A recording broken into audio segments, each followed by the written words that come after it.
Well, earlier I sat down with Baroness Warsi to talk to her about why she decided to resign. First, I asked her where she thought the government had gone wrong in its policy on Gaza. I think the government, in relation to the current Gaza crisis, needed to be bolder in its language and more honest in its diplomacy. In your resignation letter, you talked about how the government's policy on Gaza was morally indefensible, not in Britain's national interest, and that there'd be a long-term detrimental impact on our reputation. Really strong words. I've championed over the last 2 years what I consider fundamental British values, the value of the rule of law, international justice, people being held to account for crimes that they may have committed.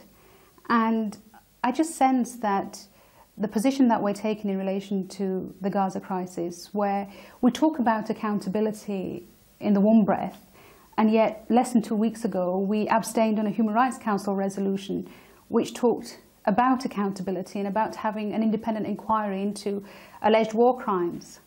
So there's a double standard from the government, do you think? I think we've got to walk the walk and not just talk the talk, because foreign policy is about saying what you believe and then doing what you say. Well, David Cameron has talked the talk recently, hasn't he? He has toughened up his rhetoric. I mean, yesterday he said the slaughter must end. And there is some sign of action, isn't there, in terms of the government reviewing arms exports and so on. I mean, things are happening behind the scenes, aren't they?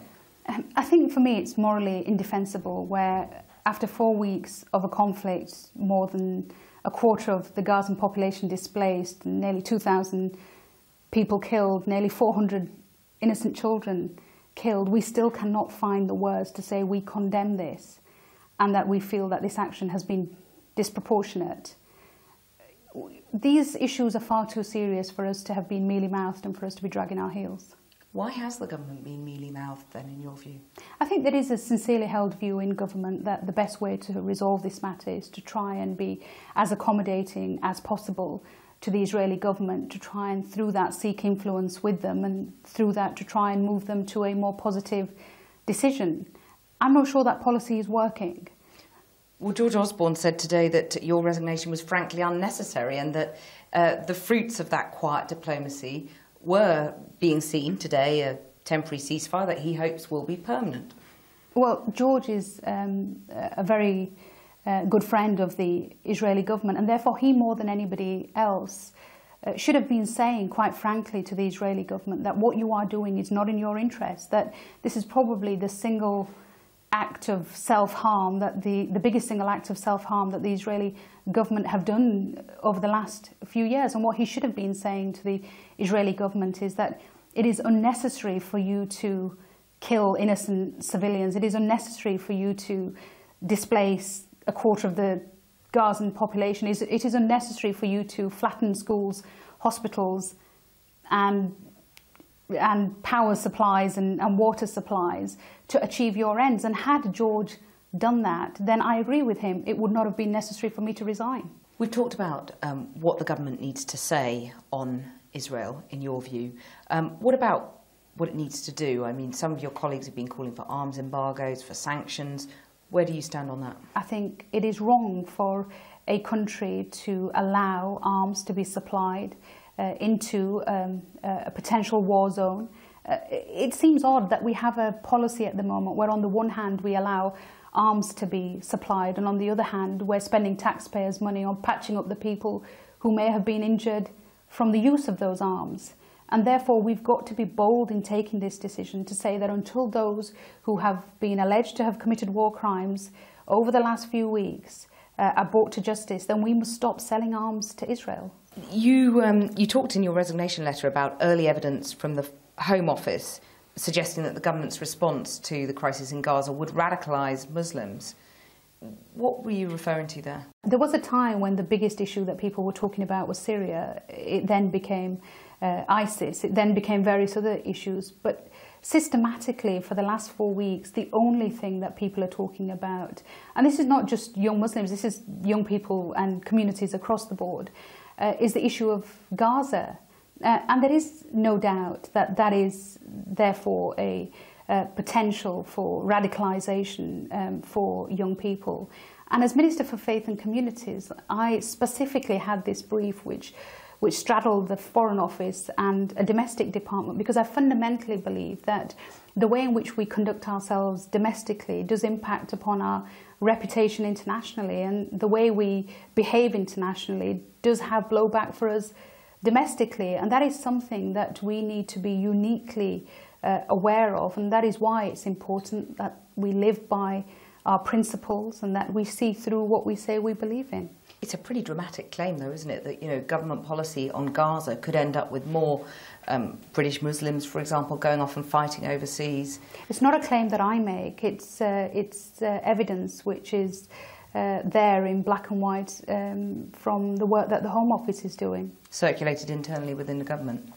And of course there are external people who are working on this as well. So there is evidence out there, as there was in relation to Syria, as there was in relation to Iraq, as there was. I mean, these reports and this evidence makes for uncomfortable reading, but we can either bury our head in the sand and pretend it's not there, or we can start to tackle it. How widespread are these concerns that you're expressing amongst your Conservative colleagues, do you think? Without dropping people in it, I can say that there is unease on our backbenchers. There is concern at ministerial level. I can say very candidly that I've had one senior Conservative on the phone in tears about material that they'd seen and the fact that they felt we weren't doing anything about it. A minister, was it? Not a minister, a backbencher. I've had a minister in a late-night conversation talking about resignation.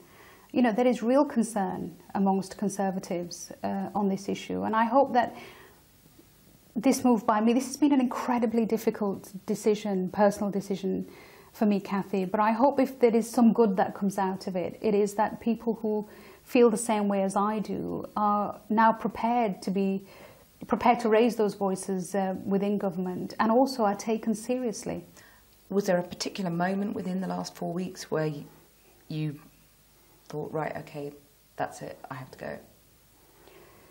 I think there were many moments. I think every time a school was bombed, every time you saw pictures of Gaza with no lights on a night, every time a child about the age of my own children was killed, the moment when young boys playing football on the beach suddenly were there no longer. These were incredibly difficult moments, and I think, Cathy, had I been the Minister at the Department for Transport or the Minister at the Department for the Environment, you could have said, well, I'm part of a bigger government position. I was the Minister who had to stand up in the House of Lords on a daily basis and answer questions on this.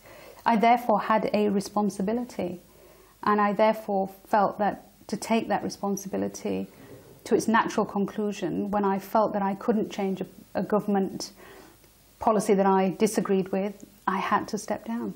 Sayeeda Warsi, thank you very much. Thank you.